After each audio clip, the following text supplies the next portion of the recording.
Here we go.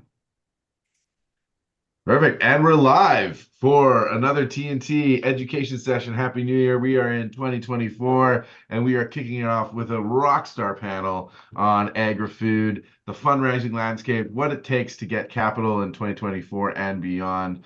And who better to join us here today than three incredible panelists with tons of experience from three awesome institutions working in the food sector, in ag tech, and innovation.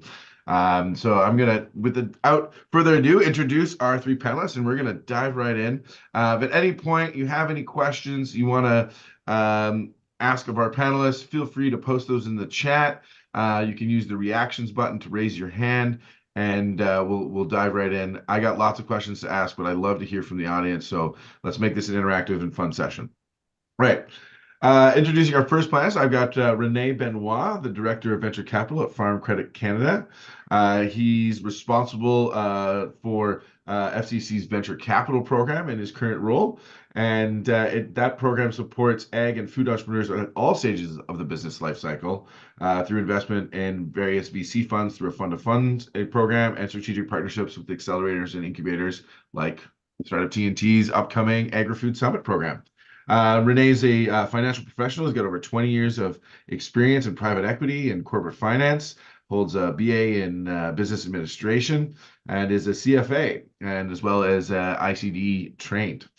He's bilingual, which is great to have in a role like FCC, and we're really proud to have him here, homegrown, or not homegrown, but based here in Saskatchewan, down in Regina. So, Renee, if you want to say hi. Yeah, good morning, everybody. Great to see everybody and be part of this panel. Thanks. Awesome.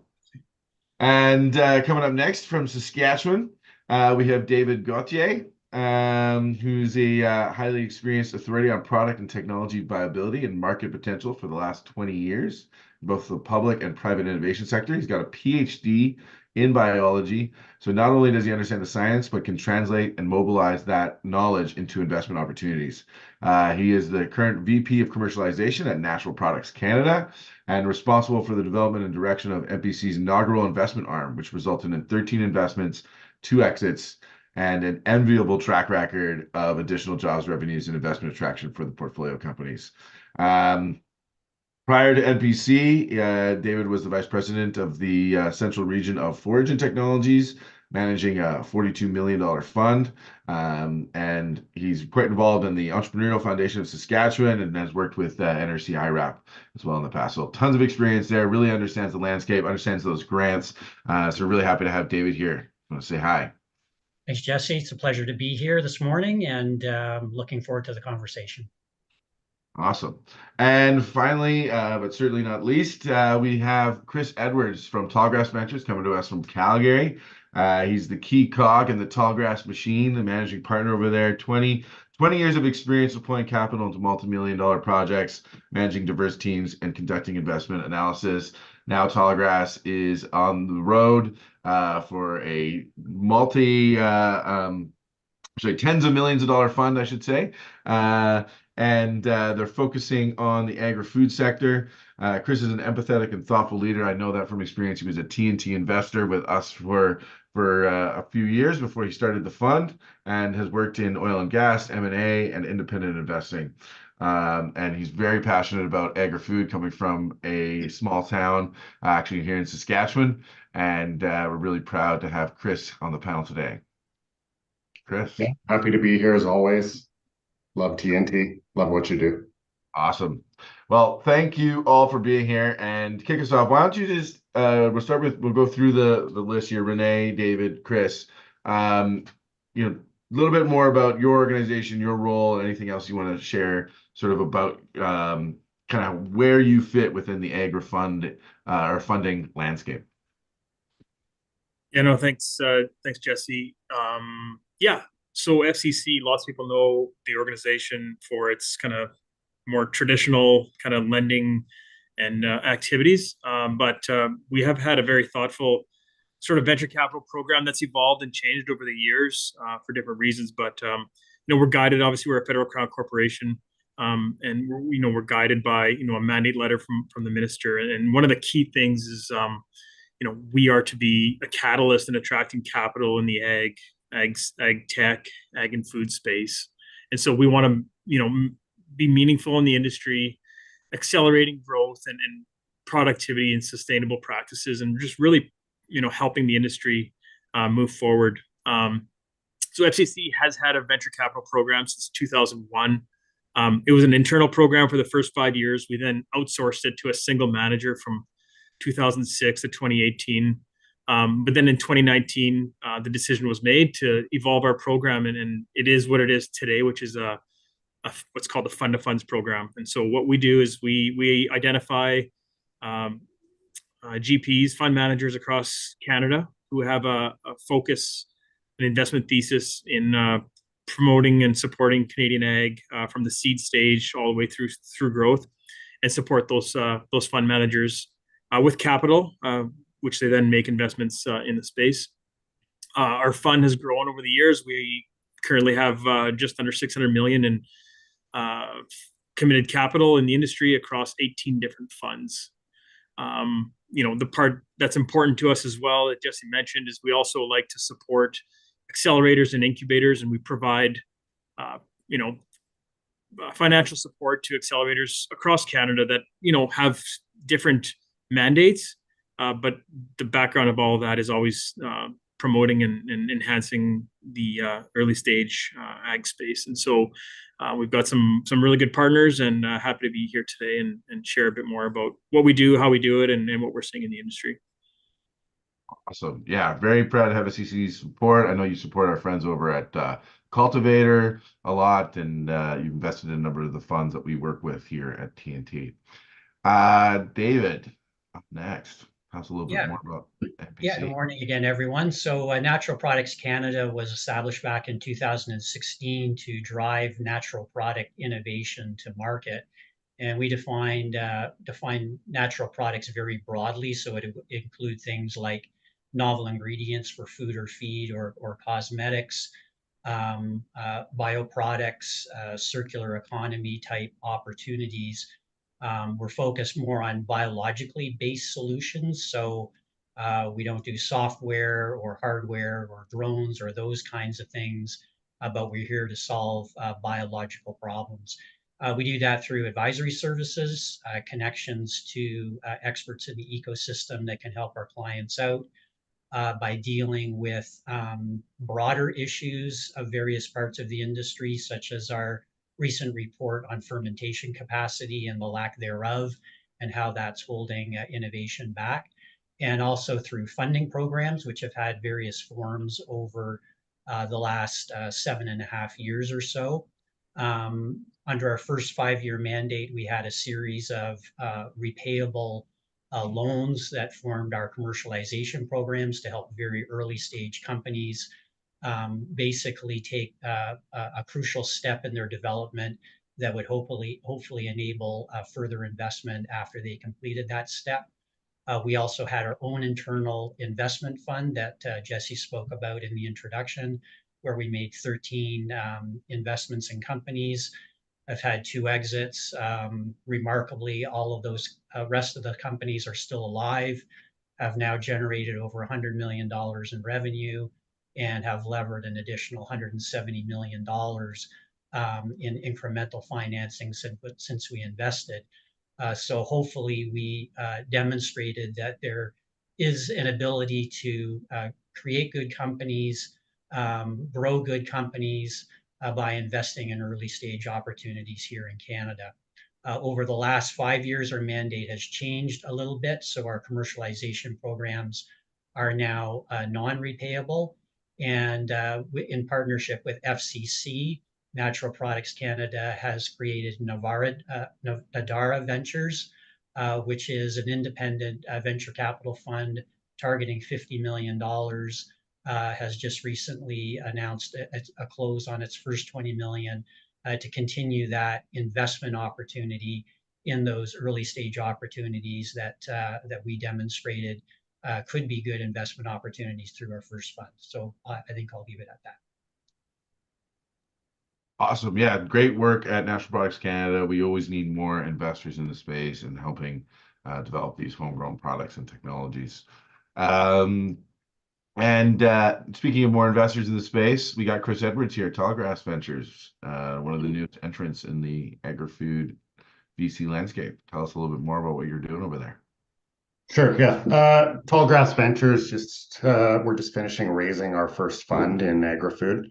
We invested across Canada in pre-seed and seed and dabble in Series A when appropriate. I was founded by me and a guy named Wilson, and Marliese also is our third cog. So we kind of I would say focus our investments very much on value alignment with the companies beyond the traditional business alignment. So we really approach the world as we're here to help. You need your shovel sidewalked or you need a board member or anything in between, happy to help out. Because we do that, I think we'll talk about it a bit later in the panel, but it's very much we look for companies that just we see eye to eye with, they see eye to eye with us, and we're comfortable with each other. So a lot of the ag tech funds here in Canada all run a little differently. So it's important to find the one that works well with you. We're sitting at 25 million in our fund right now. We have 9 investments we've done to date over the last couple of years. We're in a variety of parts of ag tech. We invest in tranches mostly. So at the beginning of our fund, we were focused on AI and precision agriculture investments. And then we've moved into more deep science type investments as of late that has a lot of IP behind it and a lot of PhDs involved. And then we'll see where 2024 takes us. There's a lot of opportunity out there and a lot of emerging trends that we're keeping an eye on. Yeah, and we're looking forward to diving into the conversation on those trends in just a bit. Thank you so much to the panelists for those awesome introductions there. If you want to learn more about them, I'm sure they'll post some information about how to get in contact after. But let's dive into this conversation here on the funding landscape. And so thinking about agri-food startups, agri-food companies looking to build in 2024. I'm going to start with you, David. What is the biggest challenge to securing funding, or where should those entrepreneurs be focusing on, and how are they going to overcome those challenges this year?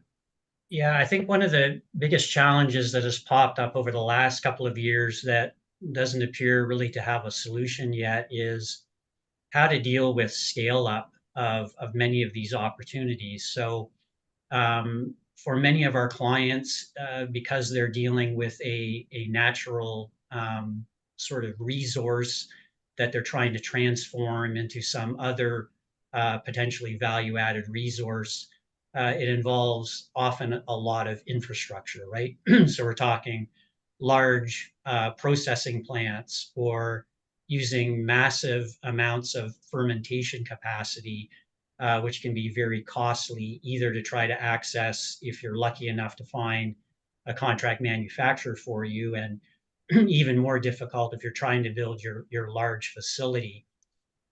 So that has been a tremendous issue for a lot of Canadian companies in trying to find that capital that allows them to get to that commercial scale. And again, because we're dealing with commodity inputs and often commodity outputs on the other side, a lot of the traditional investors in that kind of infrastructure get nervous.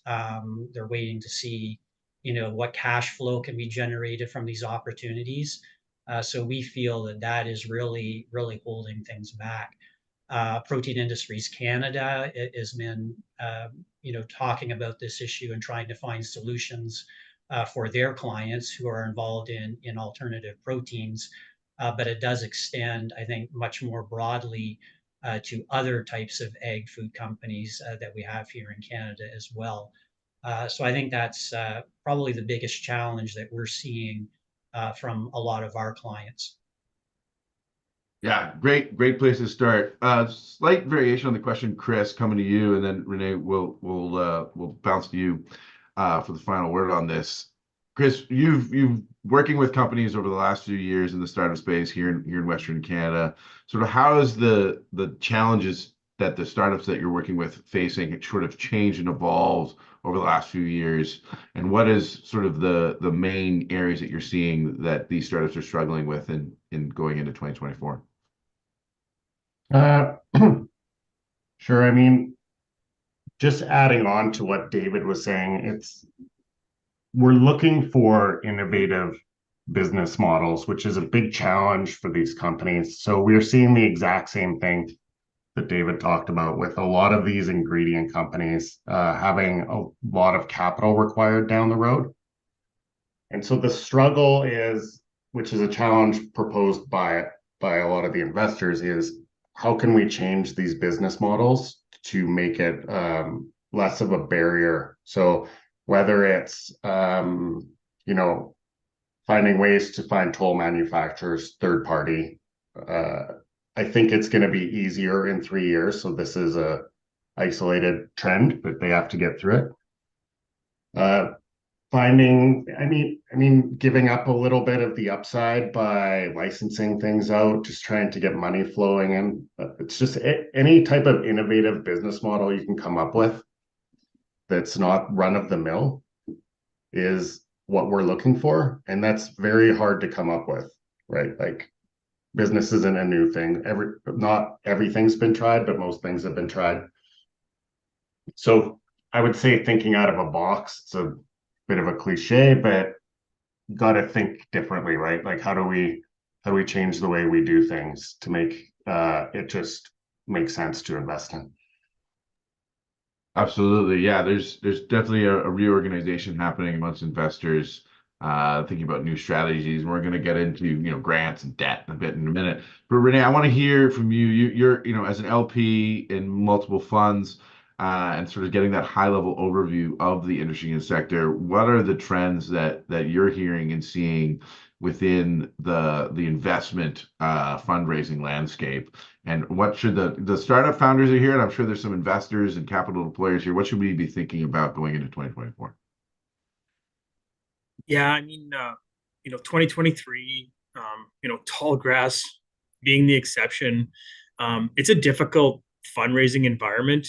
I think a lot of fund managers had some very active deal flow, kind of ran through their committed capital leading into late 2022, 23, and are out fundraising. And I think it's a little bit more challenging in getting to the closes that they probably would have thought on a final close. And I think a lot of these fund managers will get to final close. The first close is typically a smaller number than folks had anticipated. So there's still lots of good GPs. I think there's, anecdotally, what we've heard is fund managers who have capital. There are extremely exciting opportunities out there for them to get in on. I think there has been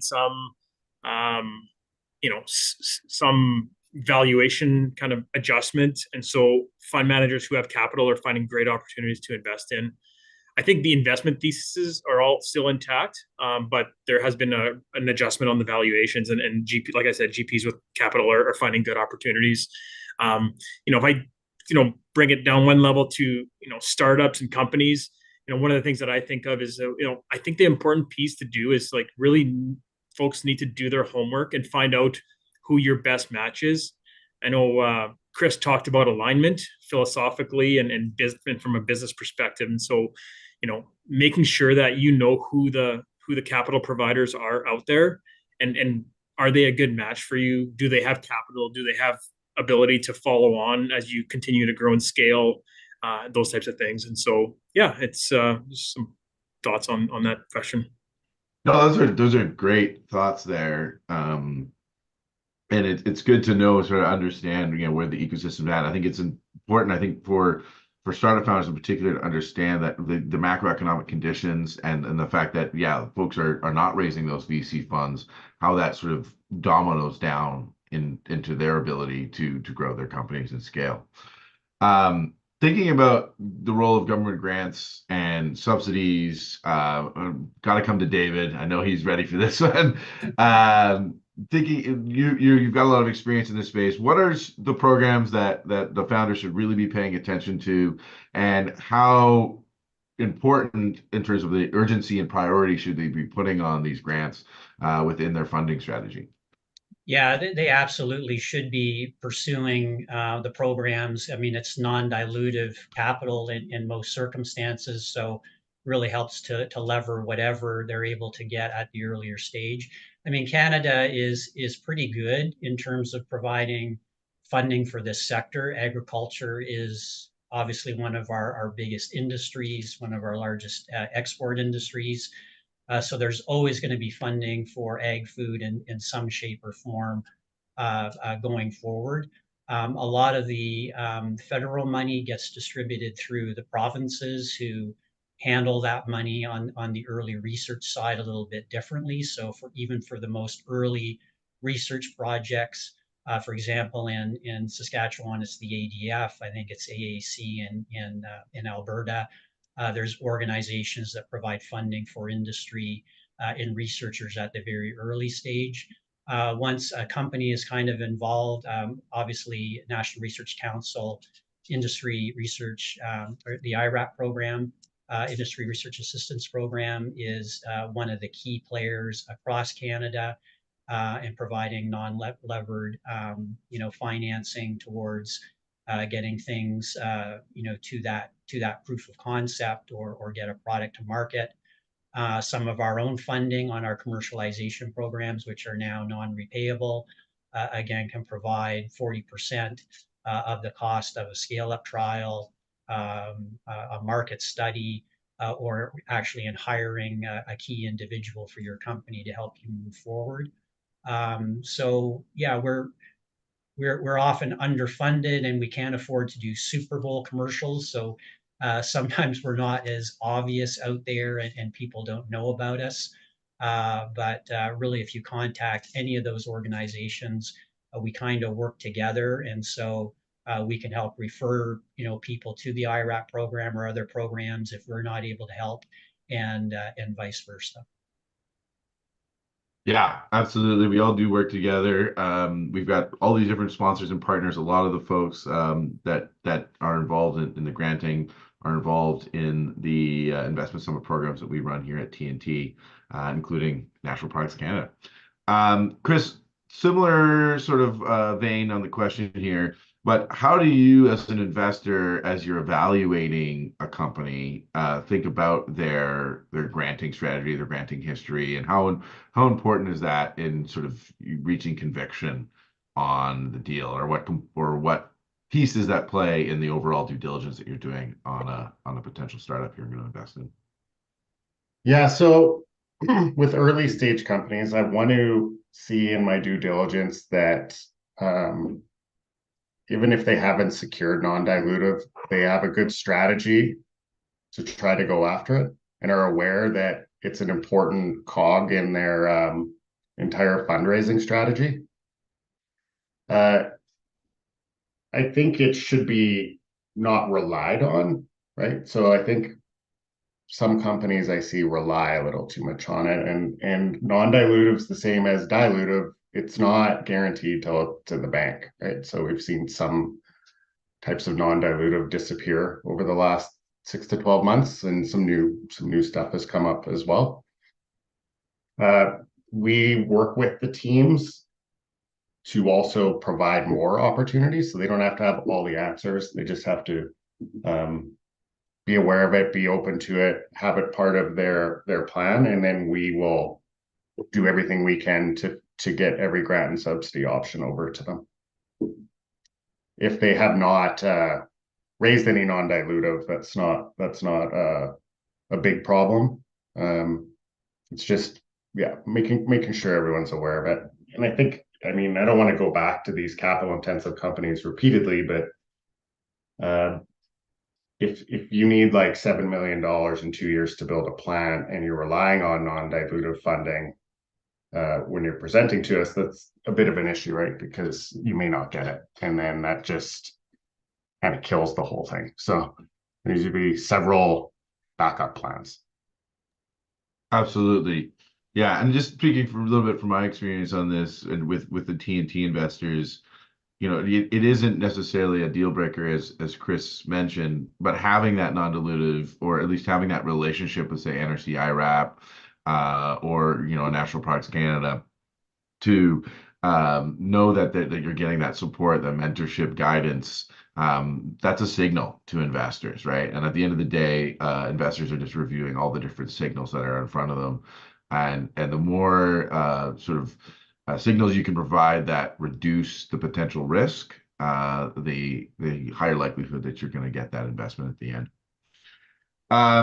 So just moving slightly into debt, Renee, you are in a different section of FCC, but FCC is known for debt financing. So I'm sure you've gotten some inklings from some of your colleagues on the other side. And what are you hearing in the industry around debt financing right now? And what are you hearing maybe from some of your VC friends as well? And maybe what should the founders be thinking about when they're seeking debt financing in 2024? Yeah, I think obviously similar to investing on the debt side, volumes have slowed, and it's got a lot to do with the environment that we're in. And but at the end of the day, regardless of the market conditions, I think it's the top tier companies, whether it's grants, debt, or equity, the ones who have a well thought out, business plan, model, proposal, understand their business well, can explain it well, have laid out alternatives and options to increase their probability of success. Those are the ones that are still able to secure financing, whether it's debt or equity or grants. So, I mean, yeah, it is a tighter market, but I think strong companies are still accessing the type of leverage that they need.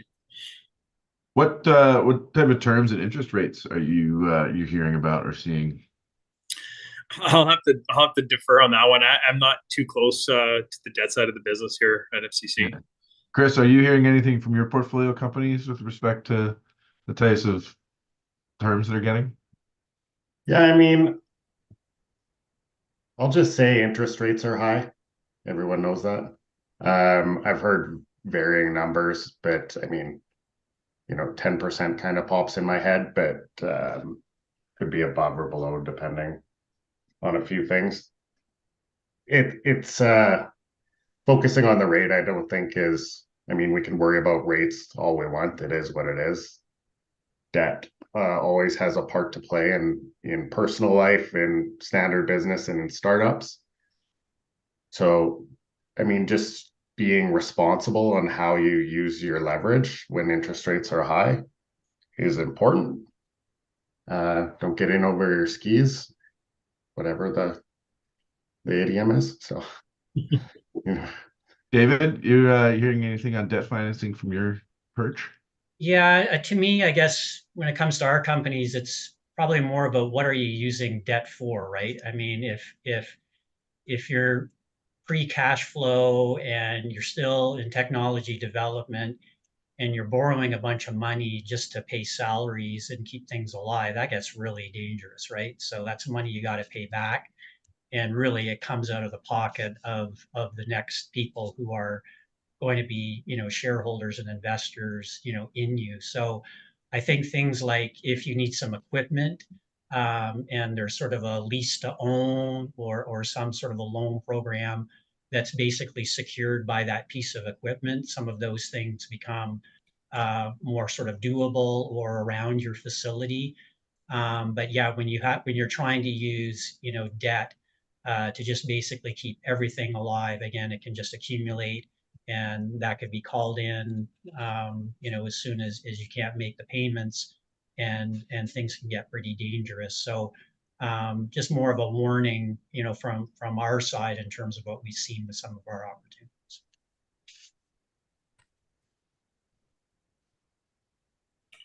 Awesome. Yeah, that's I agree to the importance of using debt strategically, especially in this environment where the interest rates are higher.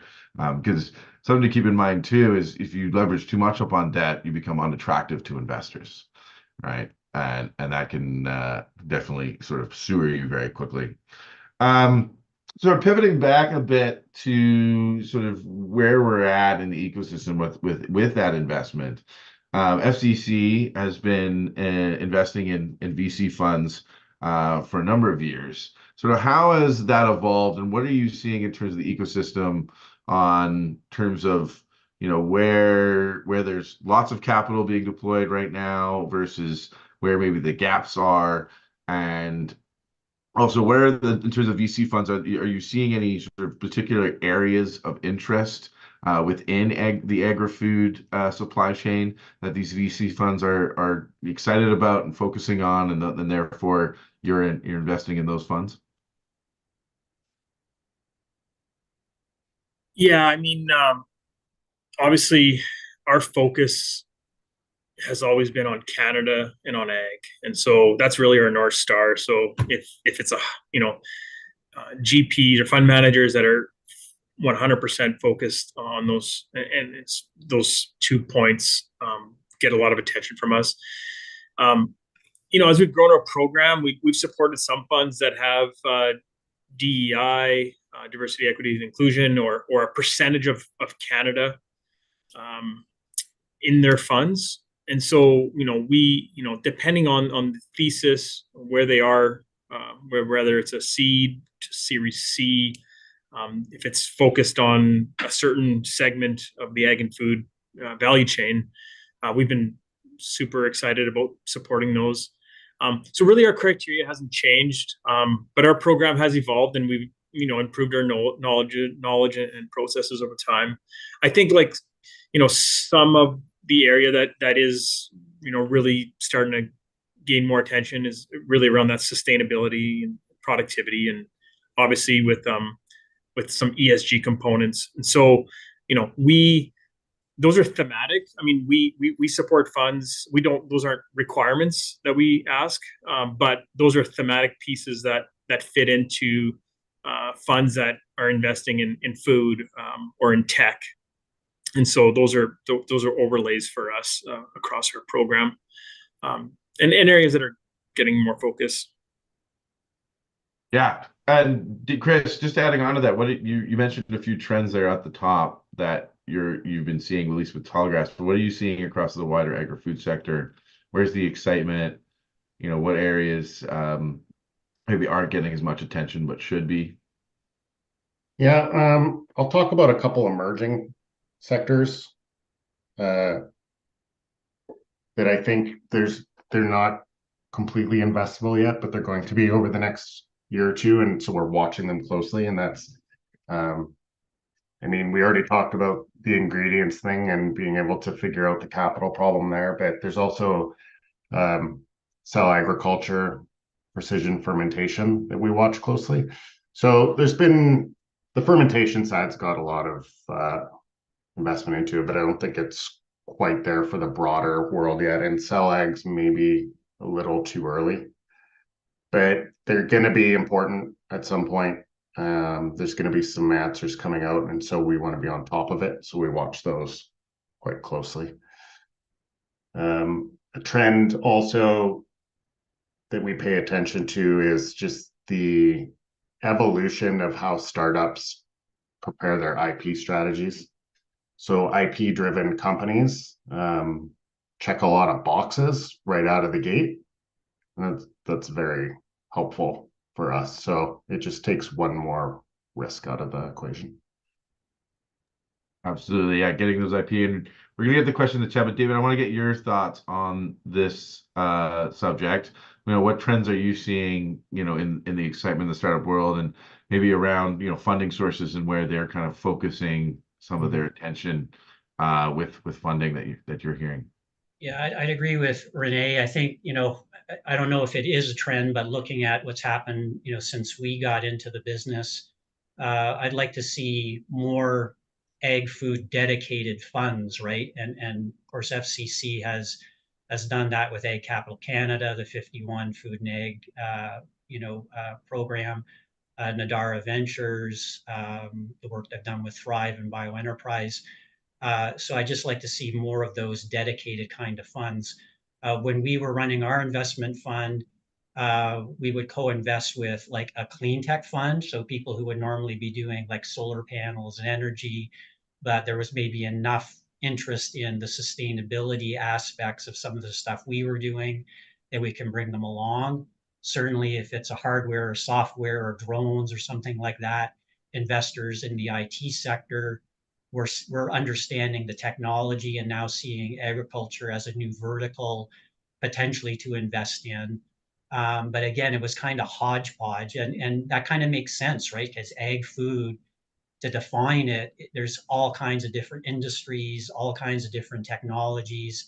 It's hard to say that it's just one thing, but it will be nice to see when we get more dedicated funds, sort of like Blue Horizon, right, from Europe, whose entire mandate is to take animal protein out of the entire food chain. So they've gotten kind of that specific in terms of their mandate.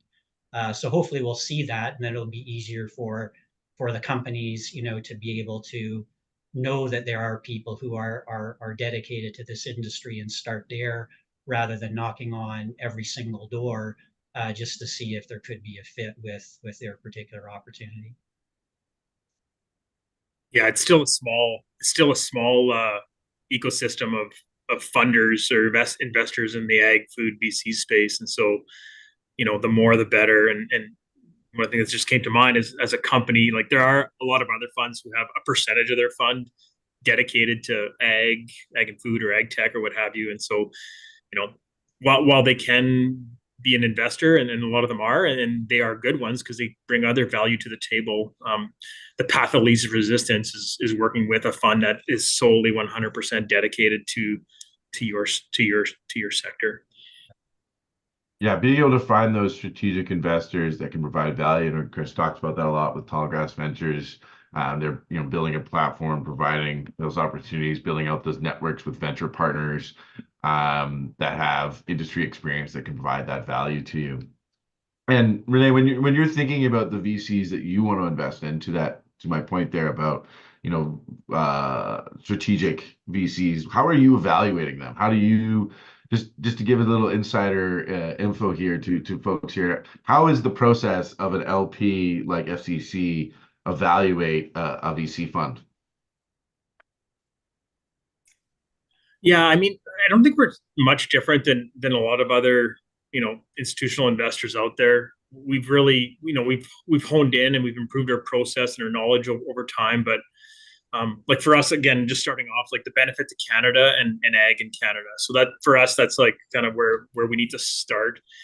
But after that, I mean, it's very similar to investors picking companies. I spent a lot of time with the management teams, with the decision makers, and you got to philosophically make sure you're aligning with their investment thesis. You got to really understand where they're focusing, what their plan is, how they're going to operate.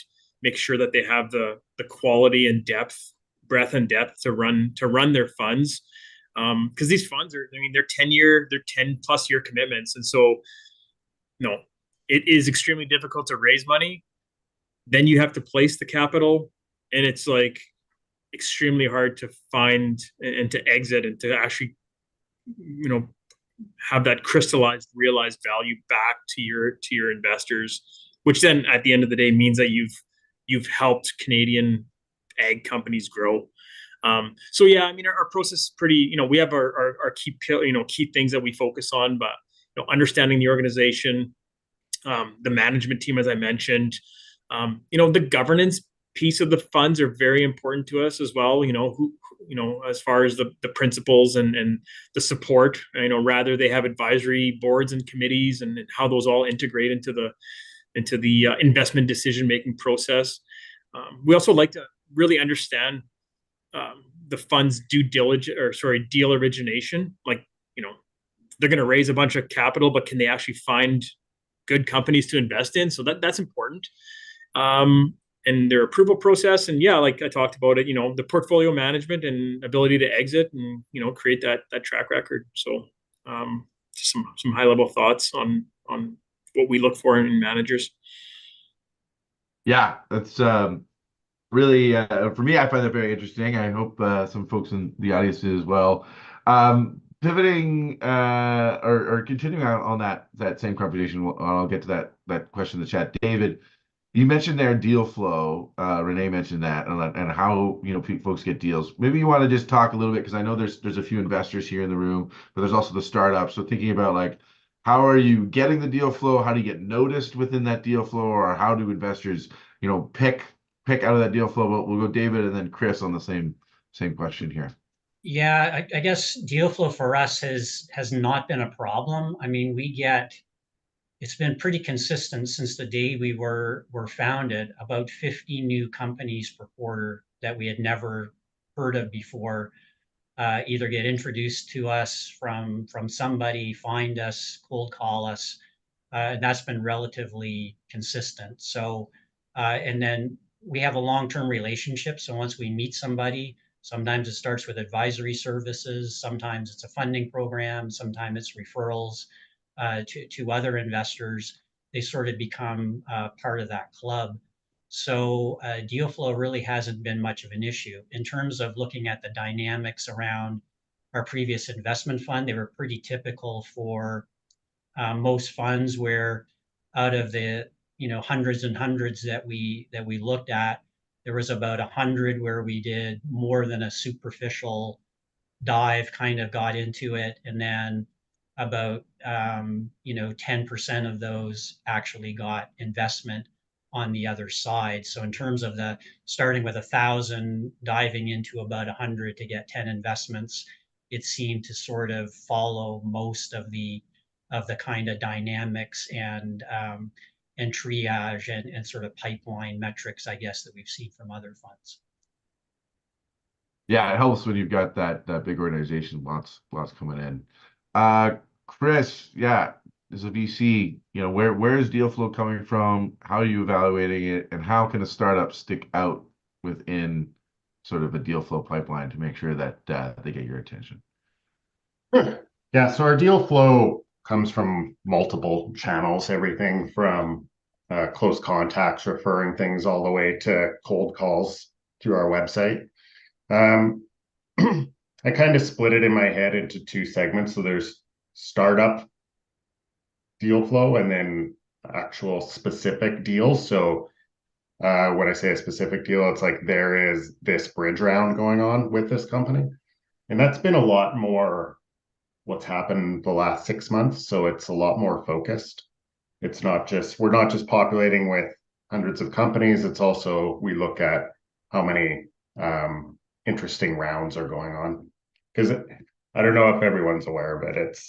It used to be a little more defined on what round people were raising. It was a pre-seed, seed, Series A, fine. Now there's about like 10 other micro type of rounds that fit in there. So and with people getting into bridge rounds, the terms change a lot, and there's different opportunities for everyone. So we're looking not just for a bunch of companies, but for specific investment opportunities within those companies. I feel like how people stick out in this whole thing, we don't want to rely too much on it, but being referred helps a lot, right? If it's somebody I know that shows me a deal, I'm going to look at it quicker. However, that's not always helpful. If you're just going to approach us, to stand out to me, these days it's communicating the problem you're solving or the clear need the world has for what you're doing. We don't invest typically in CPG, for example, because we don't really understand consumer behavior the way that CPG focused funds do. And so coming to us, it's, the problem I'm solving is drought or overuse of pesticides, things like that. Right there, we understand it. We can understand the trend. We can see what you're doing. We know who to compare you to. The other thing to stand out is knowing who you're talking to. So like I mentioned with Tallgrass, we're very focused on value alignment. So reviewing who we are, asking around who we are, and coming with some ideas on how we can work together outside of just transfer of funds is helpful. We believe investments are de-risked a lot, and there's a lot less uncertainty if there's a way we can add value to them in some way. So the more clear that is up front, the deeper we can get quicker. Yeah, some great advice there. I hope folks were taking notes. Going to the chat, we've got a number of questions to get through here before the end of our session.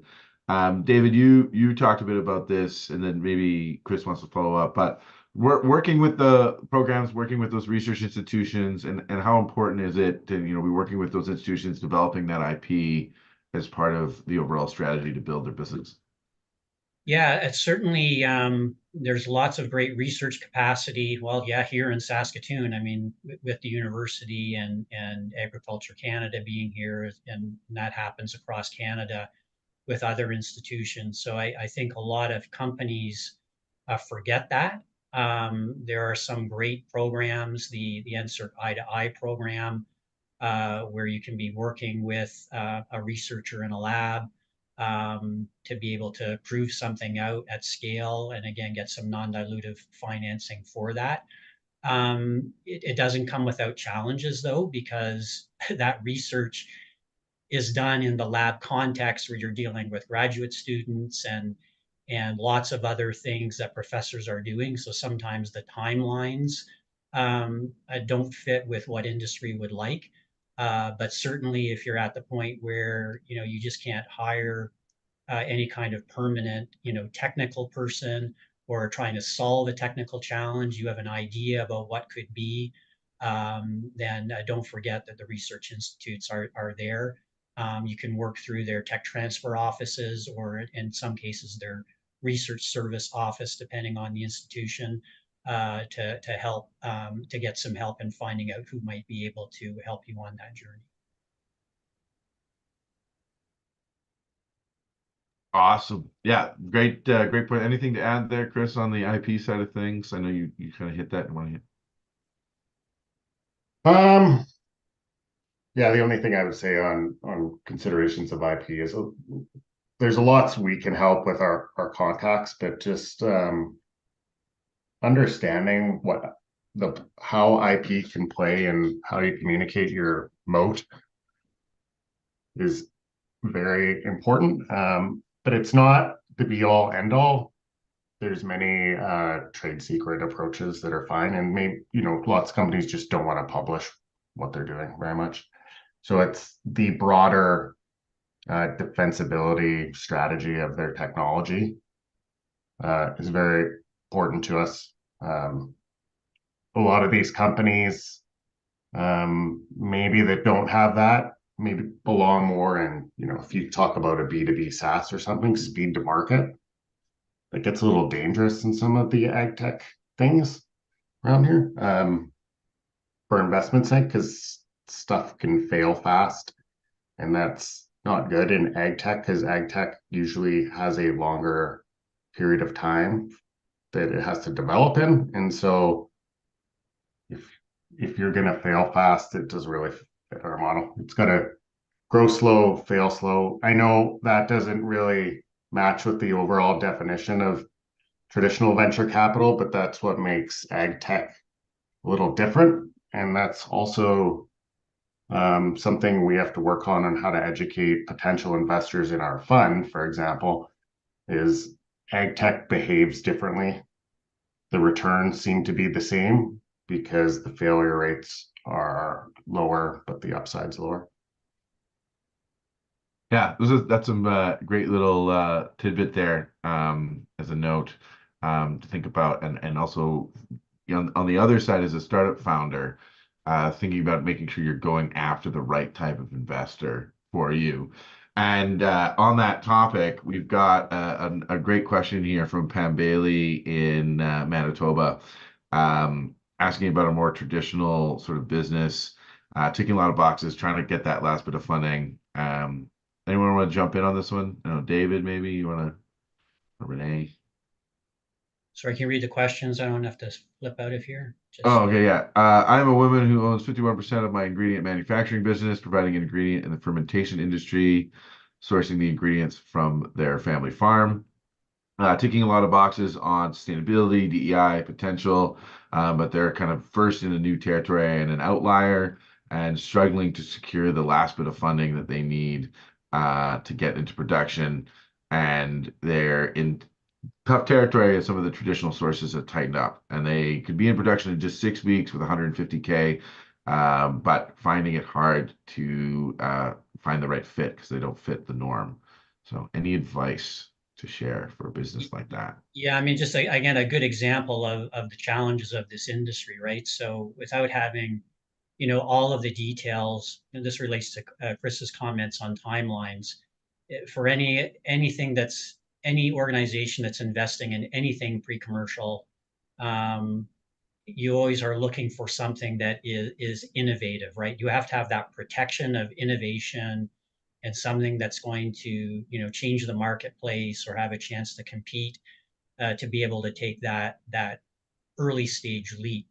And because of the timelines, you don't get as many home runs or triples, but you probably get more singles and doubles than you do in other industries. That's what Denis Boyer, who used to be on our board, used to say a lot, had a lot of experience with Avrio in investing in that sector.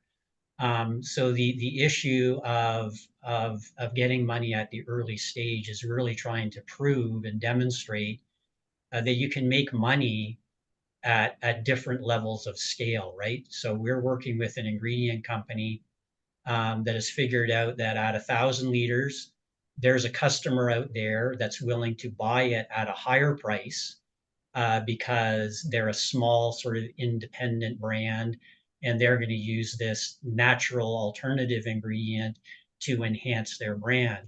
When they get to 50,000 liters, and their costs go down, there's other customers that will start using that. And eventually, when they get to 100,000 liter or 250,000 liter, is where they can reach out to the L'Oreals of the world. This company happens to be in sort of the natural beauty sector. So I think that's the real challenge when someone comes to you and says, not in this case, in this particular question, but all we need is $30 million to build a production facility. That's hard to for anyone to get their head around. In this case, if it's $150,000 and there's a demonstrated customer who's waiting there with a purchase order, then that might be less risk, and there might be an opportunity to raise capital around that opportunity. So hopefully that's of some help. Yeah, great, great question there. Anything to add, Renee, Chris, on that topic? No, okay. Marilyn, you asked a question there about the top metrics, narrowing down the system. So I'm guessing this is for the Agri-Food investment summit or for the TNT process. A lot of it is exactly what was mentioned here. We have a first meeting with the companies and we watch you pitch. I'll just highlight is I don't know if they heard exactly this, but one of the things we're really looking for is, are you the right founder to be solving this problem, right? And really betting on you as the jockey and not as much on the horse, right? You hear that sort of similar metaphor to that lots of different times from investors, is that it's all about investing in the person in front of you, more so than investing in the product. So what really narrows it down for that top 10 is that first initial conversation. Are we seeing someone that we want to work with? And then are we hearing some of those other boxes being checked? Traction, IP development, state of the product, who you're working with, and you have some big logos in the works, things like that. Happy to discuss, and we do mention it next week. If you're applying for the summit during the company kickoff, there will be a bigger conversation about what you need to do in the top 20 stage to get to top 10. And just seeing one final question, we got 3 minutes left here. We are in a different position. We have our software ready to go, looking to help remove risk for lenders by working with us and having their farmers buyers use our product as part of their operating capital package. Looking to work with capital providers. Any advice on how to move forward to projects this crop year? Chris, any thoughts there on Ian's question? I guess ready to go kind of needs to be defined a little bit, which happy to answer Ian's questions offline. He needs more things, but if it's ready to go, like let's just say that's doing pilots type of thing. I mean, getting some early adopters like right now for this growing season is helpful. If it's just, I mean, do it for free for a little bit, because that just gives lenders and investors someone to talk to understand the user experience, which is very important with software, obviously. Like, is this going to get traction? Do people like using it? Is it helpful? So you just have to offer it for free for a little bit. Ag tech in farming is different from other venture world things because of the growing seasons, of course. And a lot of our companies end up going to the southern hemisphere in the winters as a result of that to keep going. So when you're dealing with growing seasons, especially Canada's, which is a little tight, you gotta be a little innovative on how you get stuff off the ground, I think. Absolutely. That's we got the questions there in the chat. I want to give Renee one last question to end us off here. What are you most excited about for 2024, and what are the reasons to have excitement that that the startup founders and folks here in the room should be thinking about? Leave us off on a high note. Yeah, no, I think we're super excited about 2024. I mean, we've added a few emerging managers. We've got a pipeline full of managers that we're working with at different stages of due diligence. So we got lots of like, I think the ecosystem is growing. The other thing that's super exciting, bit of a shameless plug for FCC, is that, in addition to investing in funds, we're growing our program, and we're going to start to work with our fund managers and try to co-invest alongside them. And so I think, our goal is to continue to help build the ecosystem. We talked about having, the importance of having more managers in the space. And I think over the last couple of years, there's been a lot of emerging managers. Obviously, Tallgrass, we're super excited about, and others. And we feel that continuing to support them in a meaningful way, and stepping in even more is good for the industry. And we think it's lots of good things ahead. Love that. Love hearing that that plug, and that things are changing up at FCC. More exciting things coming down the road. More investment happening. Thank you so much, Renee. Thank you, David. Thank you, Chris, for being here. Please share your contact information or a way to get in touch with you in the chat. I know lots of folks would love to reach out. And don't forget, 2 weeks or next week is the deadline to apply. Monday is the deadline on the 15th, and the kickoff is on Thursday, the 18th. So make sure you got those in your calendar. We're really excited for this Agri-Food Summit. All three of these panelist folks are involved in the summit, and they're going to be providing more insights throughout the program to both the investors and founders. So we're very happy to have them around, and thank you so much for being here. Thanks for hosting, everybody.